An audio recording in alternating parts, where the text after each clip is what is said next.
Hi guys, welcome to our channel TFFaz TV. We are back again with latest gossip. Tadzoka nerimwe guwa riri kutenderera pa social media.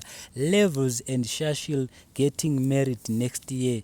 Date yet to be confirmed. Izvi zvakaitika mushure mekunge Shashl aisa rimwe post. Asi post riya rakaita kuti vanhu vamutuke Shashl, vamwe vakatanga kumunyomba vaidedzera kuti why iwe wakati levels akakurepa, imi maidanana taiona muchidanana, mavideos taiwaona, seiwo wakudedzera kuti levels akakurepa, of which Shashl akanonyora papost racho pazasi pachona akadedzera kuti me and levels are back together, wedding to be confirmed. Ndizvo zvakataurwa naShashl, akati toda kuchata takadzokera, musataura zvinhu zvamusingazivi. NaLevels akanokomenda pazasi pacho akadedzera kuti yes bay. Saka zvinhu zvashamisa vanhu zvikuru, asi vamwe vanhu havana kushamisika because vadedzera kuti vaiva vachiita inonzi publicity stance, because vaiva vachida kuita kuti video ravo ritenderere. Musakangano pane video rakaiswa naShashl riri kudedzera kunzi kana richitanga kunzi produced by Levels riri kutenderera. Saka vamwe vadedzera kuti hatishamisike, maitiitisa imimi. Ndizvo zvaingotaurwa nevanhu kuti mazuva ano mazimba artist anotiitisa,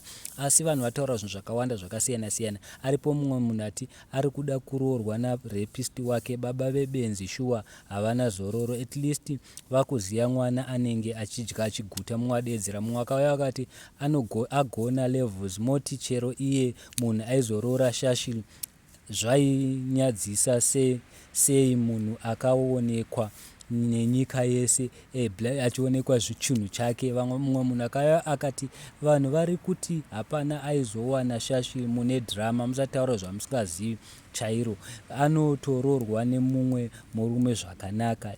Chero Levels akamusiya izvo zvina basa.